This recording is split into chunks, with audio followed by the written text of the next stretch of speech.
Begin the current daf, Masechta Shabbos Daf. We begin the second line down from the top of the Yamid.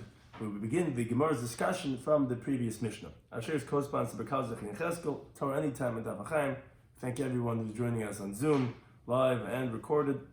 Some ideas we're going to speak about today's daf is that we're not allowed to, as the halacha of the Mishnah, you're not allowed to roast meat, onions, or eggs, unless it was roasted from before Shabbos, because of the concern that you might stir the coals or wood on Shabbos so that it should cook well. And then we're going to discuss in our daf what their parameters are. As we're going to see, an exception to that rule is meat which is roasted kameichel ben drusai, like the food of this individual called ben drusai, which according to Rashi is if it's a third cook, then we're not concerned, then you're allowed to leave it roasting and continue roasting on Shabbos. Additionally, regarding the carbon Pesach, we're going to see that that's allowed to be put in right before Shabbos and have that roast.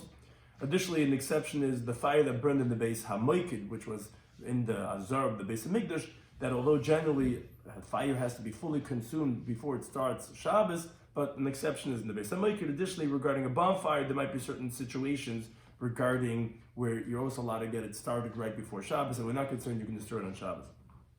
Then we finish the first parak, Yitzis Shabbos, and we begin the second parak with the Mishnah of B'mamad Likin, which is the title of the parak, which is with what type of wicks and oils one is allowed to, but the Mishnah actually talks about what one is not allowed to use for the Shabbos candles. The wicks concerned because it might not draw after the oil, and therefore it flickers, and you might come to go ahead and fix it on Shabbos, and so to the oils, if they don't get drawn good as in the wicks, so then we run into the same concern. So we begin the current daf Chaf, second line, which it begins the Gemara on the halacha of our Mishnah.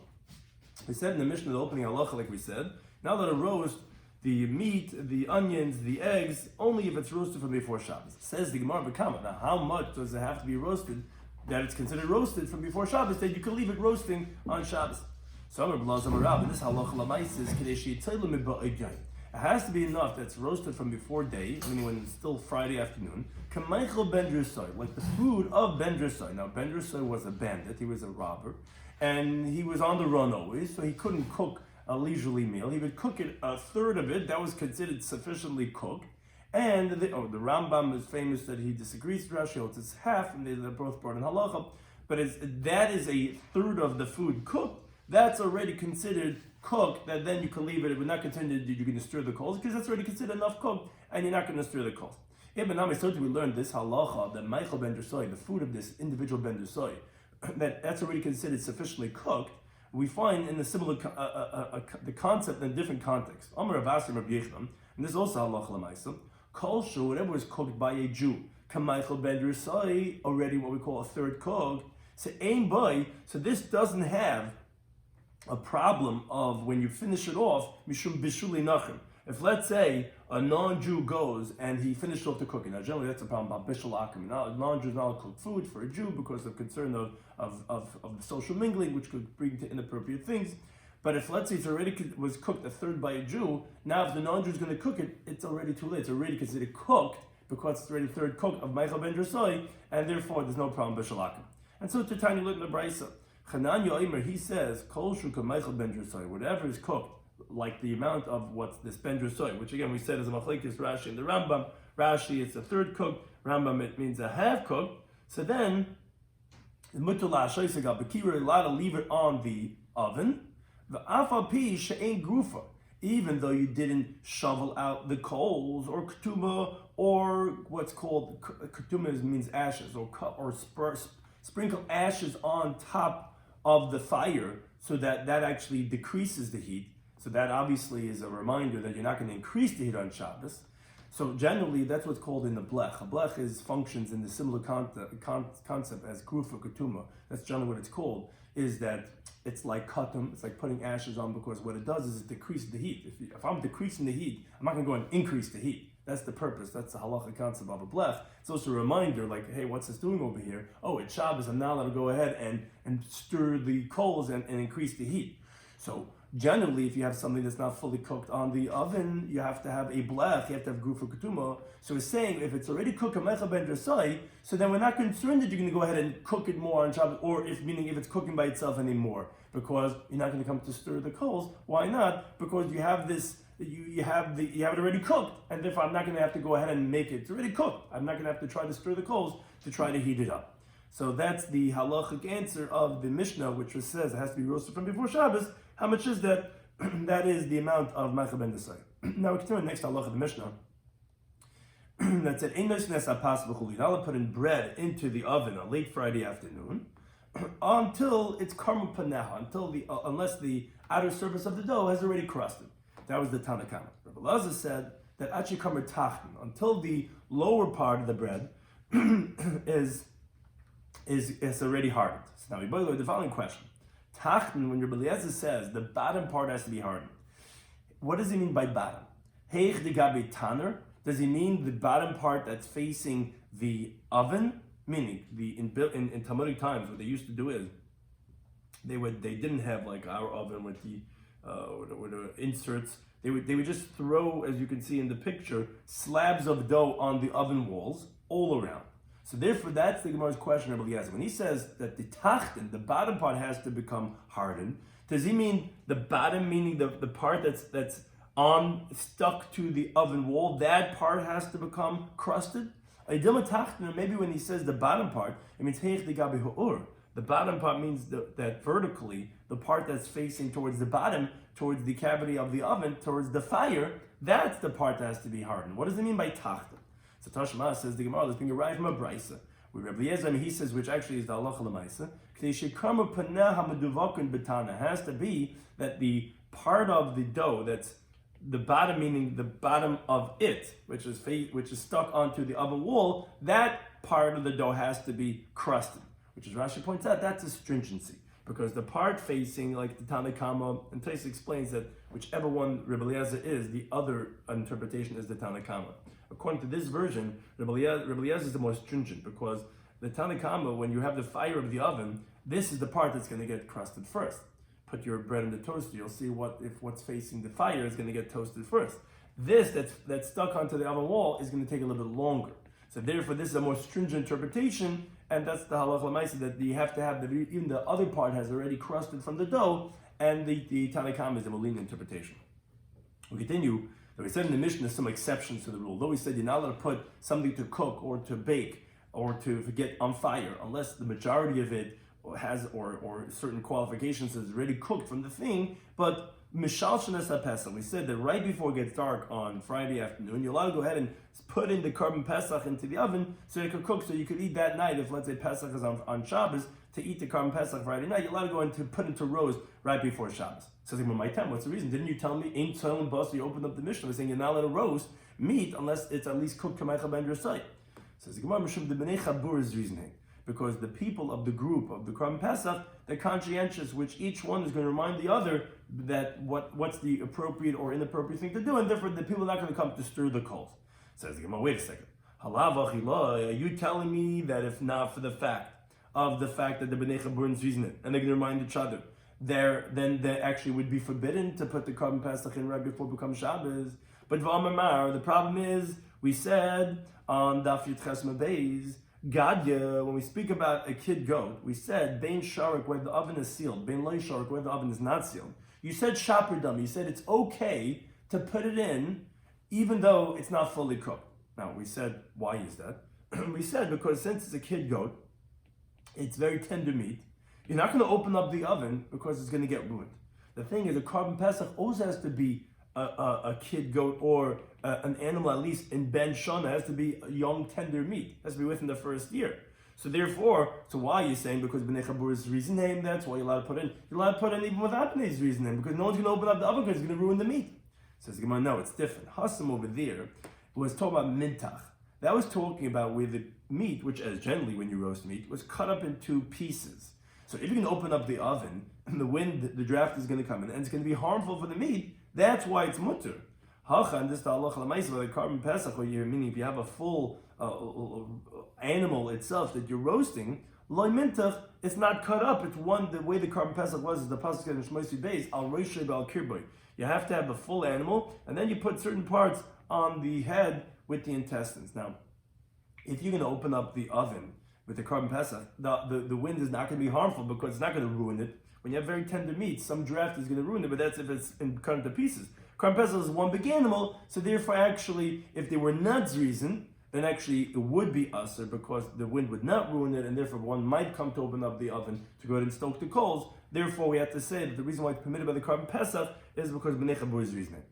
The next halacha in the Mishnah that we had also another exception to the rule was that although, as the Mishnah tells us, we're going to shortly discuss, out of the Beis Hamikdash, when you're coming to light a fire, a bonfire, you have to make sure that the majority is already on fire before Shabbos so that you don't come to fix it on Shabbos.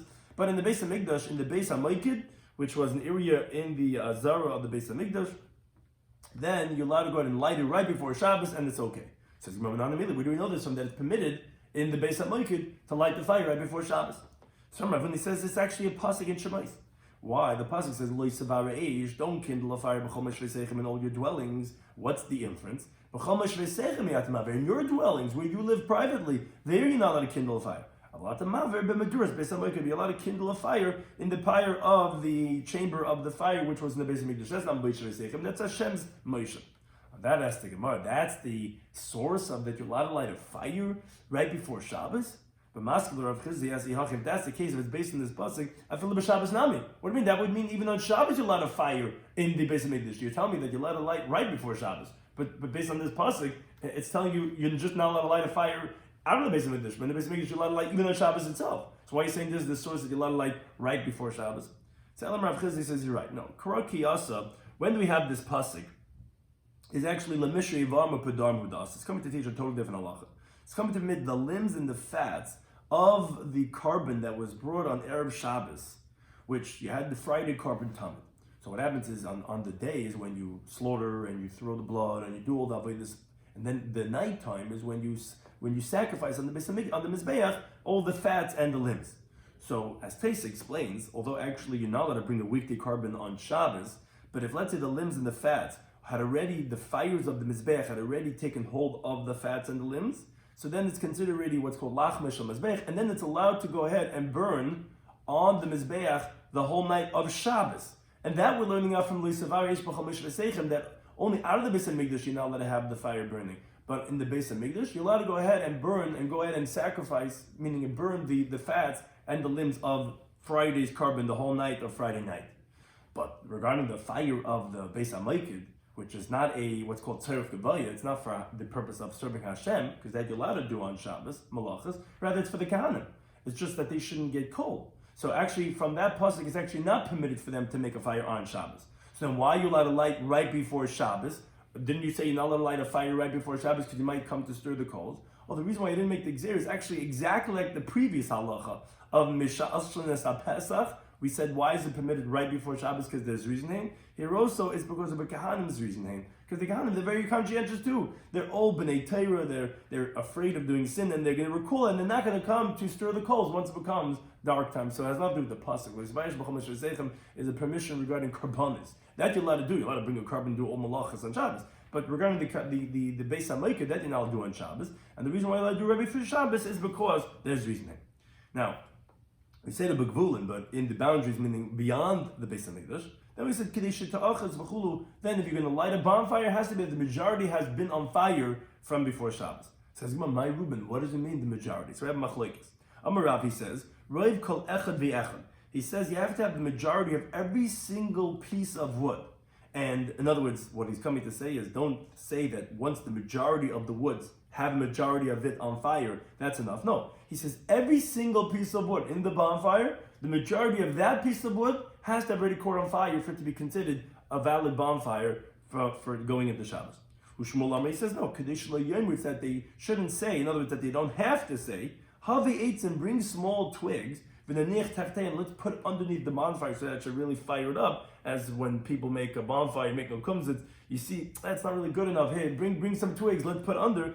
If you don't have to say that, that means to say it's enough of a bonfire, and then you're not going to come to stir the fire once Shabbos starts.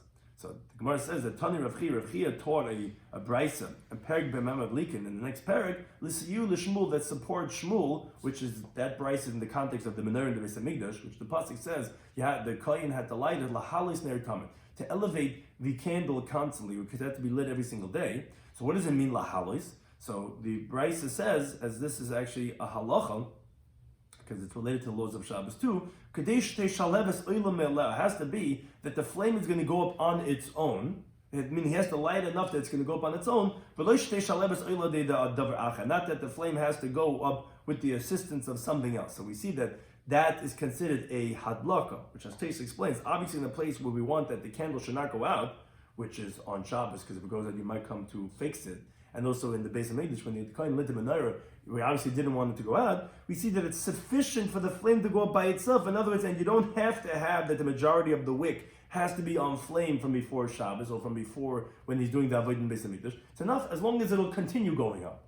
That's like Shmuel, not like Rav. Rav says no, the majority has to be on fire. Shmuel says it doesn't have to be. As long as it's going to go and you're not going to need any assistance and it's not going to go out, that's exactly what we're saying here in the laws of Shabbos. Now, that's regarding a bonfire. Now, what's the halacha regarding eitz yichidi? If someone's lighting from before Shabbos a single piece of wood, how much of it has to be on fire to keep the fire going on Shabbos? So Rav Ame says roiv avya. It says it's the majority of the thickness. The majority of the fire has to go into the majority of the thickness until the majority. That's one interpretation. Rabbi, some say that he says no, b'roiv hekefar has to be that the fire has to consume a majority of the circumference, which is on the outside. So Rav Papa, he says hilkach. Therefore, as we find that Papa says many times in Shas, that it's actually the halacha l'maisa. Since it's not clear, being a roiv avya, you need the majority of the thickness of the wood to have already caught on fire. Or being a roiv hekefar, you also need the majority of the circumference of the outside to have caught on fire. Now the Gemara actually says that kitanoi, these two different opinions, if it's majority of the thickness or of the circumference, actually machlekes tanoi. As we find the following brayso, he says, kadeshi shachis ha'etz, how much of it has to be on fire? It has to be that the wood has to be ruined from being used in the work of a craftsman, which that's the majority of the thickness. If the majority of the thickness gets really caught on fire, no craftsman is going to use it. It's going to be of inferior quality. Rabbi Yehuda Meseira, he says, it's that the fire has to catch on mishnei tzadadim, from the two sides. Well, that's roiv hakefar. That's the majority of the circumference. So therefore, you see that this is machlekes tanai.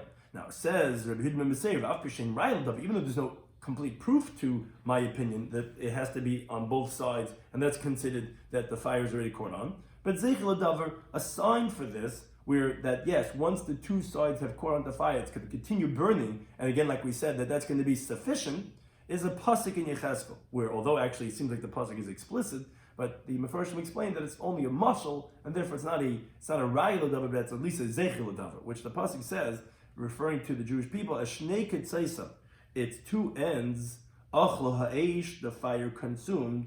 So then you know that v'toichai nicher, that the inside is parched, which means that there's no more moisture and it became dry, and therefore it's going to continue to burn. When you have dry wood, you have those forest fires, the dry wood, it just takes off. Hayislach l'malacha, do you think it's still going to be able to work? So you see that when the two sides have caught on fire, then it's going to continue burning. So therefore that's the Raya L'davar to Rabbi Meseir's opinion.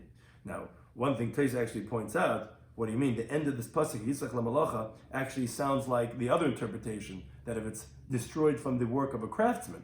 So that Tais says no, because since the pasuk is talking about the wood of a grapevine, yeah, that's going to ruin it. But other wood would not get so ruined so fast, just the two sides being caught on fire. Therefore, it's only a raya to Rabbi Meseira, and not to the opinion of Rabbi who says it has to be more ruined. It has to be that of the majority of the thickness, which is that would ruin it by any type of a wood. Now, parenthetically, once we spoke about a fire being burnt regarding the Jewish people, so the Gemara brings a pasuk in Yirmiyah. The pasuk is talking about in the context of when Yehoiakim, the king, burnt the scroll that was sent to him by Yirmiyah, which was the Megillah Ve'echa, which was talking about the impending destruction of the Jewish people. So it says, Va'ach lefanav meva'aretz. It says the ach that was in front of him was burning, and he threw the Sefer Torah and he burnt the scroll over there. It says Gemara, my ach, what's ach that was burning in front of him? Samarav, he says achvana. What that refers to is the arava, is the willow. There was a willow burning, and then that's how he burnt the scroll. Rishmul Ami says, no, it means eitzim shenidluku ba'achvana.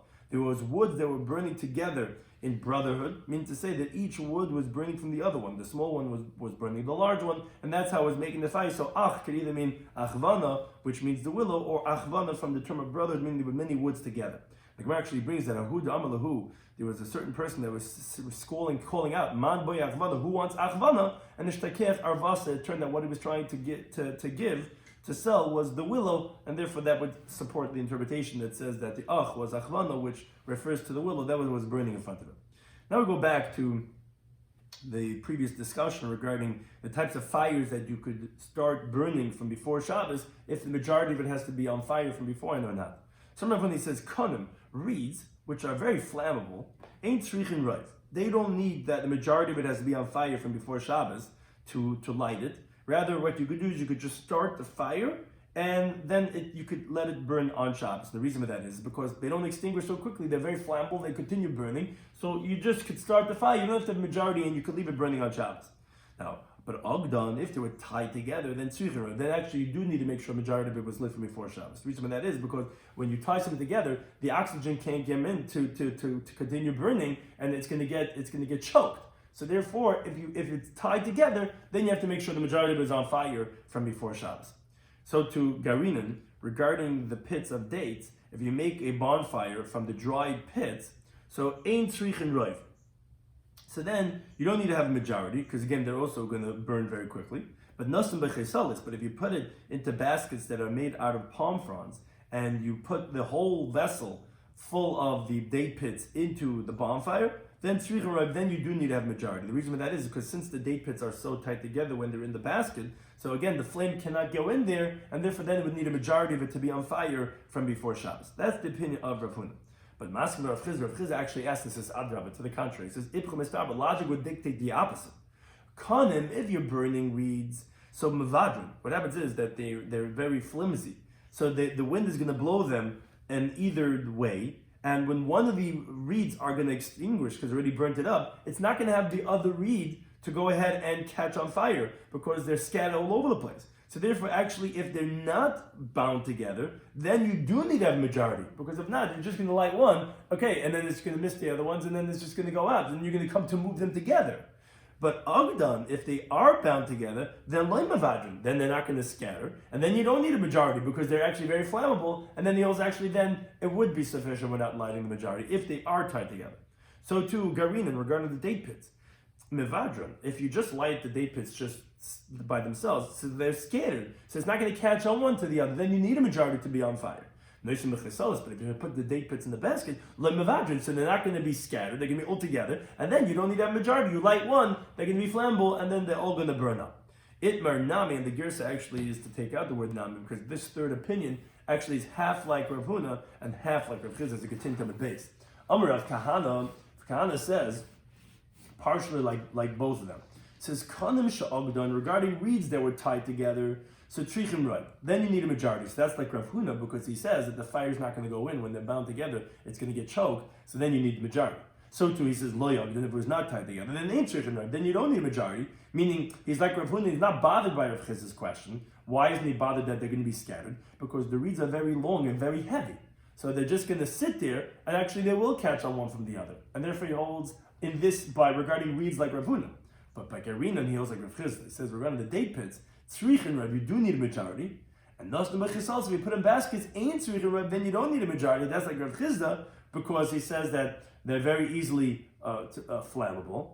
But without baskets, he's concerned, for Rav Chizda is concerned that they're scattered. So therefore, when they're in the basket, then actually he says that then you don't need a majority. When they are not in the baskets, then you do need a majority. That's the third opinion. That's half like Rav Chizda and half like Rav Huna. So then the Gemara continues, turning Rav Yosef, which also halacha l'maisa. There are some exceptions to fires. There are arba maduras. There's 4 fires. Madura is terminology when you make a large fire. That ain't shrikin roiv. That although we said in the halacha, the Mishnah, that you need to have to make sure the majority was on fire from before Shabbos, there are 4 types of fires that don't need a majority. There's shel zephes, if it's made from pitch. Vishal gafris, if it's from sulfur. Vishal gvina, from cheese. Vishal ravavin, of grease. And again, these things are very flammable, and therefore you just light it, and it's enough to be done right before Shabbos. Masnitton in the Bryce we learn, afshal kash, even from straw, vishal gevava, and from stubble. These things are also very flammable, and therefore you can light it right before Shabbos. Amar Vichin, it says, eitzim shal bavel, regarding the wood of bavel, ain't tzrichin roiv, you don't need to have a majority. So Maskeh Rav Yosef says, Mahi, what's this wood from bavel that's so flammable? Even Mesilsi, if it's regarding that after they would strip them into thin pieces of wood, and that was a custom in bavel, so how could you say that's enough and you could just light it? Hashta, if the halacha is psila, regarding a regular wick from a garment, which was dipped into oil and is very easy to light.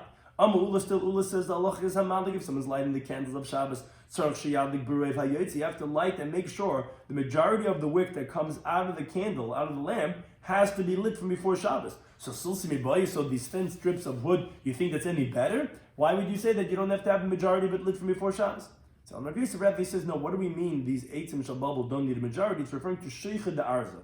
They're the branches of a cedar tree, which is very dry and very thin, and there's this type of woolly substance, as we'll see in the next Mishnah, between the bark and the wood, and that's very flammable once the fire catches on, and therefore, if you light that right before Shabbos, it's okay, you don't have to have the majority of it lit. Or another interpretation, Rami Bar Abba, he says Zaza refers to moss, which again is also very flammable, and those types of fires don't need a majority from before Shabbos. Hanu Lach Yitzis Shabbos.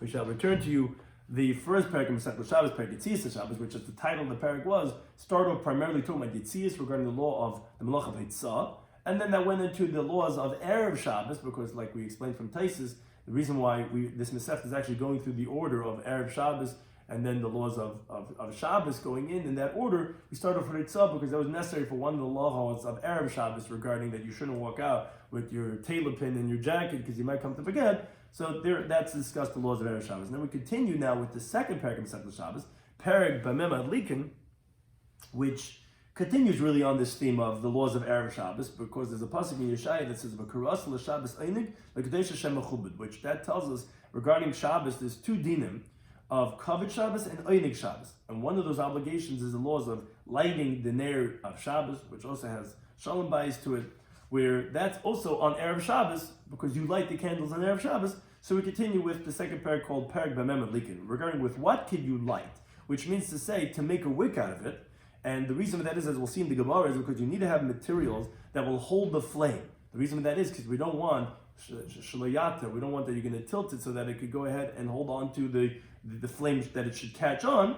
So all the cases of the Mishnah, the Gemara is going to explain exactly the definitions, although we're going to define it as we read it. But the halacha follows like all these cases of the Mishnah. So our Mishnah is going to define what type of wicks are valid and what type of oils of fuel are valid. So regarding what are you not allowed to light with. So the Mishnah describes what are you not allowed to light with. Says the Mishnah, and the halacha follows like all these cases. You're not allowed to light loy belechesh, not with cedar bast, beloy b'chaisim, and not with uncarded flax. So we'll explain each case as we go through in the Gemara. Beloy b'chalach, and not with floss silk. Beloy b'psilas ha'idon, and not with willow bast. Beloy b'psilas hamidbar, not with the desert fiber. Beloy b'reikash b'nei and not with the moss that's on the sea, which is called sea moss. Now, these were all cases of invalid types of wicks. Now the Mishnah moves on, not to the laws of wicks anymore, but rather what type of oils are invalid, which from this case, from pitch and onward, are invalid types of oils. Now the reason is because, like we said, we need types of oils that could easily be absorbed by the wicks, so again, that you don't come to tilt it, that it can light the whole Shabbos. So it says the Mishnah, b'lei b'zefes, and not with pitch, b'lei b'shava, not with wax, b'lei b'shemen kik, not with kick oil, b'lei b'shemen sreif, and not with oil that has to be burned, b'lei ba'alya, and not with and the Gemara is going to explain what does that mean, oil that has to be burned, b'lei ba'alya, not with the sheep's tail, b'lei b'chelev, not with tallow, which is certain types of fats of the animal. And Nachman Madi Omer, he says, madlikin b'chelev mavushal, you could light with boiled fats. The Chacham say no, whether it's cooked or not cooked, you're not allowed to light with that type of tallow. So now the Gemara explains each one of these cases of the Mishnah regarding the invalid wicks and the invalid types of oils. Says the Gemara, what is lechesh that we said you're not allowed to light with? It's sheicha de arza, it's the bark of a cedar tree, of a cedar tree. So the Gemara asks, sheicha de arza, the bark of a cedar tree, eitz balmu, that's a piece of wood. Obviously it's not fit to be as a wick. That would be maybe good for a bonfire. How could you say that would be a good wick, that you would think it's a good wick, they have to say it's not? So the rather says the Gemara, no, it's ba'amrenisa de ispri. We're talking about there's a woolly substance, the type of a wool that's between as we see in the picture, between the bark and the tree itself. That could be made into a wick, because it's almost like a type of a wool. We're saying that's not valid enough to be used as the wick for the Shabbos candles. The next case was b'lei b'chaisim. So Amar B'Yisrael says, what is that? It's na'irishal pishta. It's the toe of the flax. What's toe? Toe is like the short, broken fibers of flax that are unsuited for making linen threads. So we're talking about that is the toe that cannot be used to make wicks out of it for the Shabbos candles. On that, Rabbi says, how can you say that chaysin is na'oris? But there's a pasuk in Yeshaya that says, "V'haya hachasin." The chaysin will be strong l'na'oris as the toe. Which machlal, the inference is the chaysin lab na'oris. So obviously chaysin is not na'oris because it's comparing the chaysin to na'oris. How can you say chaysin is this na'oris, this toe of the flax? So Elam Abai rather gives a different interpretation and says, what's this chaysin that you cannot use as a wick? It's kisna, it's flax stems, the daig that were beaten, but v'lay nafetz, it was not combed, meaning it's not fully processed flax, that since it wasn't combed, so the oil does not get absorbed so well into the flax, so therefore that's not going to be valid as the wick for Shabbos. The next case in the Mishnah was bliba kolach. You don't use kolach as a wick. So Amar Shmuel says, Shaltinu l'chol nechusa yam. He says, I asked this to all those who travel on the seas. And they said, kulcha shemei, it's called kulcha. Kulcha is a woolly type of a substance that's found on the stones of the sea. That's not something that's going to be as valid as a wick. Again, as we'll see in the Gemara later on, in the next Daf, there's something wrong with all these types of wicks that they don't go ahead, they flicker, and they're not going to be good because you might come to move it. So that would be the same thing for this kulcha too. That's one interpretation. Rabbi Yitzchak bar Zeirom, he says gushkara, which is floss silk. What this is it's an inferior type of a silk that's made from these types of, like, they look like hats, but it's basically the cocoon of the silkworm, which they would be carded and spun, and they would make garments out of it, but you're not allowed to make the wick for Shabbos out of it, because as the Gemara is going to explain, as we've been mentioning, all the invalid wicks of the Mishnah is that the flame flickers on them. They jump and they stop. And the flame does not really stay in this place so well. Now, Rashi just points out that gushkara is really not the name necessarily of the cocoon. It's actually a terminology for anything inferior. We find that, let's say, pasubin, coarse bread, is also called in the Seftes Gittin up in the Vov gushkara, but that's what we're saying, these cocoons are inferior types of silk, and therefore, again, the flame is not going to hold well on it, and therefore you cannot use that as a wick for Shabbos. Now, the Gemara brings a story related to this, a halacha, that Rav and Vabaya, they were sitting in front of Rabban Nechemia, who was Achud Resh Galusa, who was the brother of the Resh Galusa, who was in charge of the Jewish people in the diaspora. So they saw that he was wearing metachsia, which, as Rashi explains, is this garment that's made from the kolach. We just said the kolach said that they would make garments out of this, that he was wearing that garment. So only Rabban said to Abaya, oh, this metachsa that he's wearing, that is the kolach in the Mishnah that we said. Talmidei Chacham always thinking in halachic, they're looking at design and they're thinking of a halach in the Mishnah. And if they say, oh, that's the kolach that was now, if we made a wick out of this, it wouldn't be valid for a candle on the Shabbos candles. So Abaya said to Manan, we shirad paranda, we call this garment that he's wearing the paranda silk, which that's the garment that he's wearing. Now, on that, therefore, the Gemara asked the following question. Meisvei, the Gemara asked on Ravin for the following brisa. The brisa says, Hashiroyim, which was a certain type of a cloak, a garment that was made from regular silk. Vahakolach, vahasurikin, which is carded silk, which means to say that you make it out of soft silk, which is carded, which is one of the stages in developing the silk. Any type of these garments are chayav mitzitzis. They're obligated in having tzitzis on that four-corner garment. Which either that means to say it's not like the Imam Dama that says that only the garments that are made of the wool and linen are chayiv b'tzitzis, and it's even by, let's say, silk garments, or as Rashi says, it could be talked about rabbinically that you're obligated. But be that as it may, one thing we see is that it says hashirayim v'hakolach. Obviously, shirayim is not kolach. So tiyuf to the Ravin. That's the refutation of Ravin, because Ravin said that this was the kolach, but Abaye said that this was shiur parandam. The problem is we see that shirayim is not kolach. So says the Gemara Tiyufta, that's a refutation of Rav. But you say more if the Gemara answers, which seems to be the more obvious interpretation, the shiur l'chud, no, regular silk is one thing, the shiur paranda l'chud, and the shiur paranda, which was what this garment was, is something else. There's different grades of silk, and there was not a contradiction of Rav, and you could say that the shiur paranda was the kolach, which is invalid as a wick, and that's different than shirayim. It's not the same thing as the regular silk. Now we continue with the next case of the Mishnah. We said, "B'loy b'psila se'idim." There's another invalid type of a wick, which is psila se'idim. What is that? Says the Gemara, it's achvina, it's the willow, which is, what do you mean, a tree? No, we mean to say that, again, here also there's a type of a wool that's between the bark and the tree itself. That still, although you can make a wick out of it, that would be an invalid wick. Now the Gemara brings a story related to this, that Rav and Vabaya, again, have a ka'azlo beparksa de Tamarisa. They're walking in the valley of Tamarisa. Chazinu lahana arvasa, they saw these willow trees, and only Rav and Vabaya, again, Rav and thinking always nalacha, said to Abaya, Haina idin ditnan. oh, that's the Eden we said in the Mishnah, that if we made out of this willow tree a wick, it would be invalid. So Amalei Sabai said to him, that's just a tree. How could it even be a wick to say it's invalid as a wick? So Kalaf, what Ravin did was he peeled away the bark. And they showed him this woolly type of substance between the bark and the tree, the beni that's in the middle, and he says, look, you could make a wick out of this, still that's going to be invalid because it's not going to hold the flame so well. Next case of the Mishnah was not with a desert wick. What is that? That's shavra, that's nettle, which is a certain type of a long grass that grows in the desert, that would be invalid to be used as a wick. The next case was not with the greenish type of a substance that's on the surface of the water. Says Mahi, what is it? If you're going to say what's called algae, which is uchmasa, it's the dark greenish, the charitzi of the pools of water where it gathers like a type of a green algae on the surface, and you're saying you can't make a wick out of that. Obviously, says that totally crumbles. You can't even make a wick out of it to say you can't use it as a valid wick on Shabbos. So rather he says, no, it's uchmasa, it's the dark substance, the arva of a boat, which is if you leave a boat, pretty good picture they got over here. If you leave a boat that is just sitting in one place in the water for a long time, there's this type of a green substance that grows around the bottom on the outside. That is something that you actually could put together. It's not going to crumble, but again, that's not going to be a great wick. It's not going to hold so well. That's invalid for the wick for the Shabbos candles. Now, Tanu learned the Brisa, the Haisifa Alehin Shal Tzemer, that they actually also added on that if to use of wool, the Shalsar or of hair, those are not valid wicks to be used for Shabbos. Now, it says the Gemara, the Tana of our Mishnah, that did not mention them, is because Semer, he felt you don't have to mention that of wool, because Michvach's kavitz. What happens is that it just totally shrivels up because of the flame. It doesn't even catch on fire.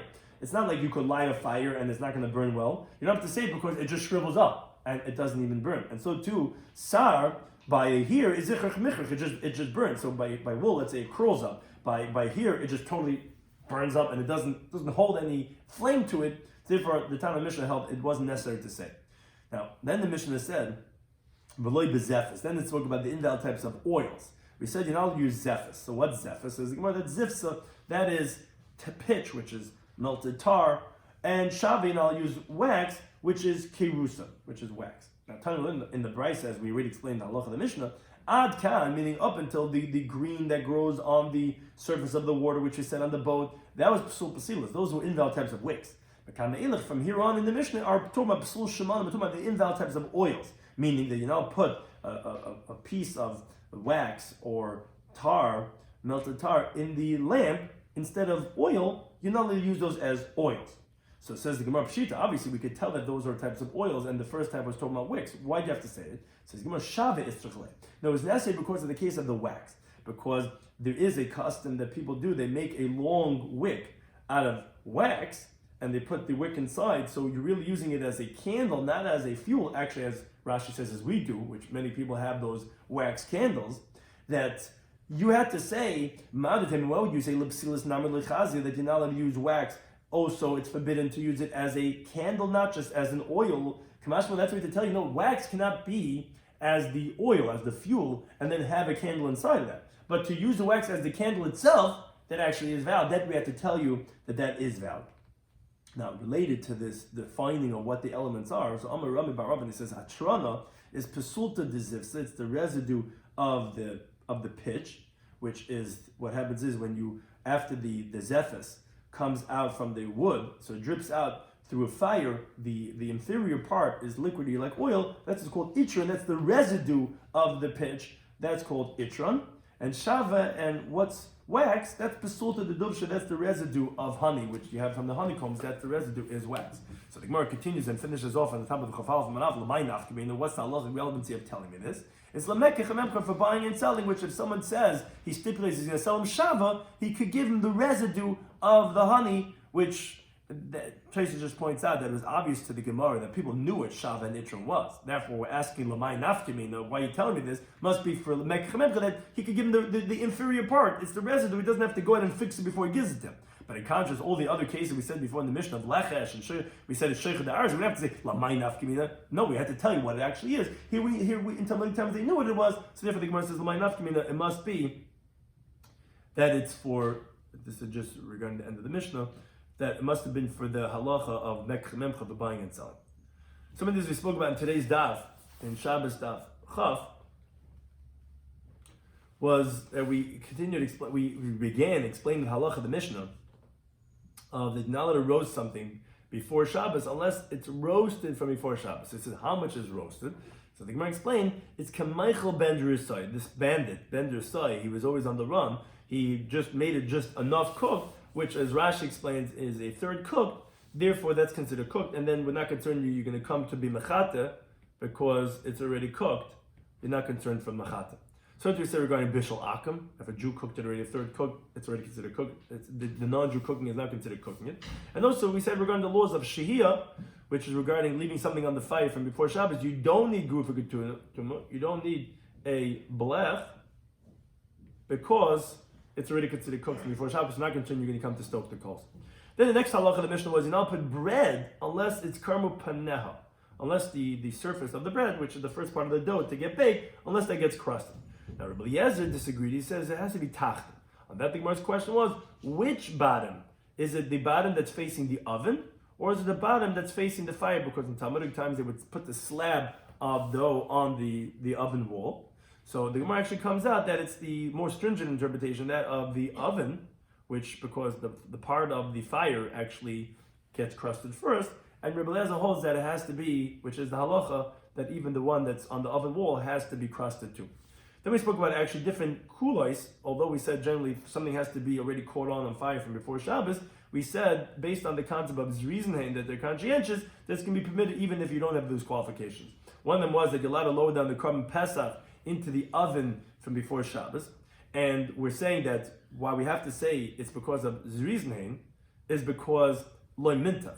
The korban pesach was roasted whole. And therefore you cannot say because it's a kid goat that then they're not going to come to open up and stoke it, because that's only by when they're cut into pieces, then the wind is going to be harmful. Here it's not going to be harmful, and therefore you don't have that leniency, and therefore you have to say the reason is because it's reasoning. So we said that you're allowed to go ahead and just light the fire of the Beis HaMikdash, and you don't need the majority. Why? So it's not because of the pasuk Moishvei Seichem, because then that would be a permissibility even on Shabbos. Rather, like we said in the Gemara, that pasuk is only coming to permit the Ivam B'dam of the carbon of the chayil to be burned the whole Friday night, and rather, it's from that logic that we said before, because of Bnei Zrizenhem in the Beis HaMikdash, the Kahanim were very conscientious. Therefore, even if they just started the fire, you're not concerned that they're going to come to go ahead and stir the coals and stir the fire on when it's already on Shabbos. Then we said, however, Bigvul and out of the Beis HaMikdash, it has to be that the majority has taken hold. What does that mean, the majority? Either means of every single piece of wood, or like Shmuel says, no, it's just that you don't have to say Havi Eitzim Tachtein, and then that's, if you don't have to, you're not going to say, hey, bring some twigs for that type of bonfire. That's already considered enough on flame already from before Shabbos. Let's say it's just one piece of wood. So then one opinion said, or one version said, the majority of the thickness. Other one said the majority of the circumference, and then therefore we said you need to have both, and we said actually it's a machlokes tanai. Then we had a machlokes regarding reeds and regarding date pits. On one hand, you could say that, yeah, the mavadrin, they're scattered, so actually then you would need a majority. On the other hand, you'd say that, no, they don't need a majority because they are flammable.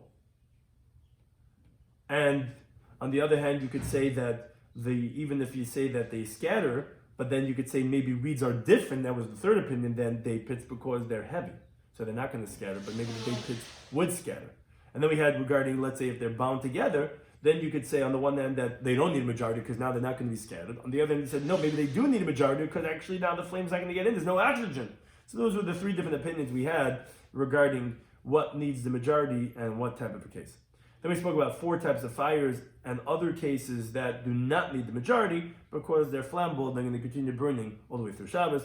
We concluded the first parak of Shabbos, and we started the parak Beis of Bema Madlikin, also continuing the laws of Erev Shabbos regarding what type of wicks are invalid to be used as wicks and what are invalid to be used as oils. The Gemara explained the different types of wicks and of oils that are invalid to be used on Shabbos. Thank you to any time for hosting us.